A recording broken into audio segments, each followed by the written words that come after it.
Hello friends, നല്ല അടിപൊളി ഒരു കിളിമീൻ കറിയുടെ റെസിപ്പി കണ്ടാലോ? അപ്പോൾ അതിനായിട്ട് ഞാനൊരു കിളിമീൻ എടുത്തിട്ടുണ്ട്. അതെല്ലാം ഒന്ന് വൃത്തിയാക്കി ക്ലീൻ ചെയ്തെടുക്കാം. എന്നിട്ട് സവാള, ഇഞ്ചി, പച്ചമുളക്, വെളുത്തുള്ളി എല്ലാം അരിഞ്ഞ് വെച്ചിട്ടുണ്ട്. അത് കണക്ക് പുളിവെള്ളം എടുത്തിട്ടുണ്ട്. ചട്ടി ഒന്ന് ചൂടാകാൻ വെച്ചിട്ട് ചട്ടി ചൂടായി വന്നപ്പോൾ എണ്ണ ഒഴിച്ച് 1/4 ടീസ്പൂൺ ഉലുവയിട്ടു. നമ്മൾ അരിഞ്ഞ് വെച്ചതെല്ലാം ചേർത്ത് കൂടെ കറിവേപ്പില ഇട്ടൊന്ന് വഴറ്റി. അതിനുശേഷം നമ്മൾ പൊടികൾ ചേർത്തു. മഞ്ഞൾപ്പൊടി, മല്ലിപ്പൊടി ഇട്ടൊന്ന് വഴറ്റിയതിന് ശേഷമാണ് മുളക് പൊടി ചേർക്കുന്നത്. ഇതെല്ലാം കൂടി ഒന്ന് കുറച്ച് നേരം വഴറ്റി നമ്മൾ എടുത്തു വെച്ചിരുന്ന പുളിവെള്ളവും കൂടി ചേർത്ത് ഒന്ന് വഴറ്റി എടുക്കുന്നുണ്ട്. കരിഞ്ഞു പോകരുത് കേട്ടോ, പ്രത്യേകം ശ്രദ്ധിക്കണം. എന്നിട്ട് നമ്മളൊന്ന് വറ്റിച്ചതിന് ശേഷം വീണ്ടും നമ്മൾ എടുത്തു വെച്ചിരുന്ന പുളിവെള്ളം ചേർത്ത് കൊടുക്കുന്നത്. കുറേശ്ശെയാണ് പുളിവെള്ളം ചേർത്തത്. അപ്പോൾ നമ്മുടെ പുളിവെള്ളം മൊത്തം ഒഴിച്ച് കൂടെ നമ്മൾ കറിക്ക് ആവശ്യമായ വെള്ളവും ചേർത്തു.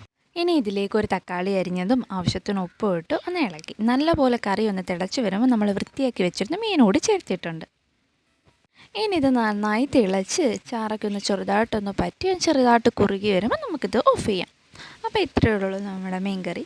നല്ല രുചിയാണ്, വളരെ പെട്ടെന്ന് തന്നെ തയ്യാറാക്കാൻ പറ്റിയൊരു മീൻകറിയുടെ റെസിപ്പിയാണ് നമ്മൾ കണ്ടത്. ഫുൾ വീഡിയോ നമ്മുടെ ചാനലിൽ ഇട്ടിട്ടുണ്ട്. അപ്പോൾ ഞാനിട്ട് ഈ മീൻകറിയുടെ വീഡിയോ നിങ്ങൾക്ക് ഇഷ്ടമായെങ്കിൽ ഒന്ന് ലൈക്ക് ചെയ്യുക, ഷെയർ ചെയ്യുക. അതേണക്ക് നമ്മുടെ ചാനലൊന്ന് സബ്സ്ക്രൈബ് കൂടി ചെയ്തൊന്ന് സപ്പോർട്ട് ചെയ്യണേ. താങ്ക്